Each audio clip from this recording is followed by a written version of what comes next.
Hey, Tony, did you read that bestseller, Dan Brown's Da Vinci Code? Nah, didn't have to. I read the MoishevickiCode. Well, what's that? MoishevickiCode is... The Da Vinci Code is actually based upon a much older manuscript called the MoishevickiCode, right? It was found in an ancient temple in Israel, okay? They called it the MoishevickiCode. No kidding. Yeah, I got the original manuscripts right here. Oh, my God. Yeah, it's lucky I took 3 years of Aramaic in Fair Lawn High. I mean, it was a bitch translating over 1,000 pages. That's really lucky for us. Yeah. The older code specifies that Mary Magdalene had massive hooters, and that most of the miracles were because of those hooters. Is that right? Yeah, that's how Jesus got resurrected. How? How is that? All right. She goes into the cave, okay? She's bending down, and one of her nipples brushes across his lips. She notices that his eyes twitched. So she took her hooters, took them, and boom, popped his ears, and his eyes popped open.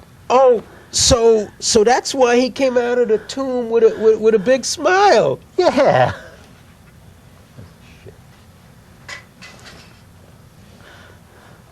Oh. Wait, you know, you're putting me on with all this stuff. No, listen, don't take my word for it. Right here, look. Right here. Moishevicki Code, 5 down, 15 across. Yeah, it's right here.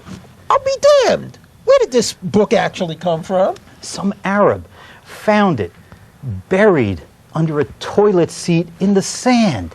I mean, don't you read the newspapers? Yeah, but I must have missed this article. And so you're telling me they already, changed this scroll into a book? Yeah, they turned it into a book. Right here. Oh, my God. There it is. I tracked it down on the bestseller list, okay? I looked it up on Google under Big Hooters. No kidding. Yeah. So did Dan Brown do most of his research from this Moishevicki Code? Yeah, but he couldn't use Moishevicki's name. See, well, Da Vinci, as it turns out, was a member of the Moishevicki Society, and the church drove it underground. Did Moishevicki actually say that Mary Magdalene banged Jesus? Yeah, but I tell you, Shlo, that wasn't the worst of it. What do you mean? You ever wonder what made you people kill Christ? Yeah. I've always wondered, which one of us hasn't thought about that? I mean, I can never understand that. I always thought the guy was a cool dude, like changing, wine into water like Gunga Din. Hey, I think it was the other way around anyway. Oh, so why did we kill him? All right, your cool dude ran a delicatessen in Nazareth. And what pissed people off, it wasn't a kosher deli. I mean, look, right here, okay? Look at that. Excuse me. Yeah, let me see that. Holy Moses, it says here 3 across, 5 down. He sold pig. Yeah, and he kept the pig in the same case with the cheeses. Jesus. No, cheeses. Oh, so did Mary Magdalene also work in the deli? Yeah, she took the meat in the back. Oh, you putting me on? No, I'm telling you, it's right here. Look, right here in the script, okay? The 12 down, 3 across, okay? Moish explains it all. And another thing.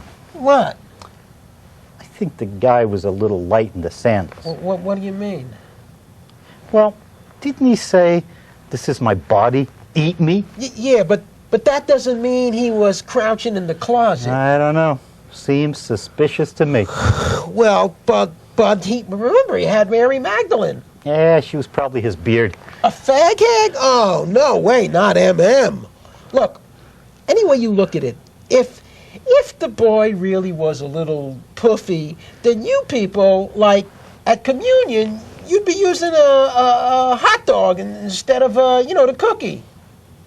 Yeah, We'd probably be drinking goat cheese juice instead of the wine. Yeah, all of you would be winding up in purgatory. Yeah, well, listen. Moish says he might have been a little AC/DC. Where's that? Right here, look. Okay? 38 down, 25 across, okay? Oh yeah. Oh, what does this say here? Where? Down here at the bottom of page, 500 down, 6 across. See, it says the guy's name really wasn't Jesus Christ. Is that right? Hell, does Jesus sound like a Jewish name to you? No, but that's what you people always call him. Yeah, but do you ever hear that the Mormon's Bible says Jesus came to America? Well, I know that, but I never understood that. Well, look, right here, okay? Look at this part of the manuscript, okay? Here, read that. Oh, okay. So Read that. when the child was born, the 3 wise guys asked Mary and Joseph what his name was to be. And staring up at heaven, she answered, "My husband wants the boy named after his Zadie." So Mo, the first wise guy, said, "His what?" "His granddad," she explained. "What was his name?" asked Larry, the second wise guy. "Irving," she said. "Oh," said Shemp, the third wise guy, so his name is going to be Irving Christenberg. "Yes," said Joseph, "our family name is Christenberg."